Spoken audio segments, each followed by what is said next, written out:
সবাইকে স্বাগত।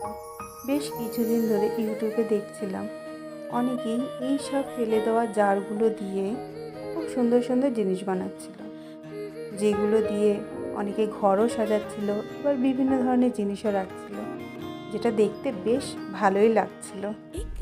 তো এই কথা ভেবে আমিও শুরু করলাম। এই জারগুলো তো ফেলেই দেওয়া হয়, অন্য তো কোনো কাজে ব্যবহার করা হয় না, তাই শুরু করলাম। যদিও এর আগে আমি কখনোই গ্লাস পেন্ট করিনি, প্রথমবার চেষ্টা করলাম। এই যে কথা বলতে বলতে অনেকটাই হয়ে গিয়েছে। এই যে সুন্দর সুন্দর ফুল আঁকার চেষ্টা করলাম, তাও আবার কি এই ছোটো ছোটো ডটের সাহায্যে নীল, গোলাপি, সাদা এই ধরনের ফুলগুলো এই গ্লাস কিছু আমি করে নিলাম। তারপরে উপরে একটু বর্ডার দিলাম, একটু বেশ মোটা করেই বর্ডারটা দিলাম, অনেকটা চওড়া বর্ডারটা দেখতেও ভালো লাগে, এই জন্য দিলাম।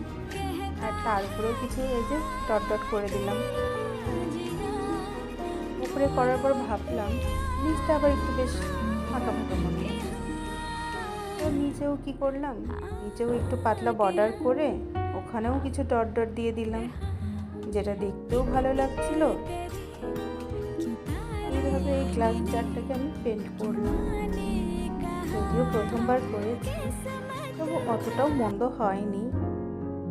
এটা করার পরে বেশ ভালোই লাগলো যে ওই ফেলে দেওয়া জারটি, যেটা আর কোনো কাজে আমরা ব্যবহার করতে পারবো না, সেটা দিয়ে এত সুন্দর জিনিস বানালাম। পেন্ট করার পর তো এর রূপই পাল্টে গিয়েছে। আর একটা জার করার পরে ইচ্ছে হলো আর একটু করে দেখি অন্য একটা জারে। এটা ভাবতে ভাবতেই পাশে পেয়ে গেলাম একটি ছোট্ট জার। তো তার মধ্যে কি করলাম, কিছু হলুদ রঙের ফুল আঁকার চেষ্টা করলাম, দেখি কেমন হয় এই হলুদ রঙের ফুলগুলো।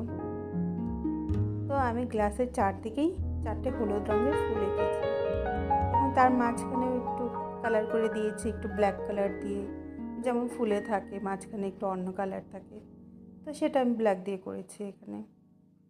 আর তার পাশ দিয়ে একটু চেষ্টা করলাম যে দেখা যাক একটু যদি দুই পাশে একটু ডিজাইন করা যায় ছোট্টখাট্ট, দেখতে মন্দ হবে না।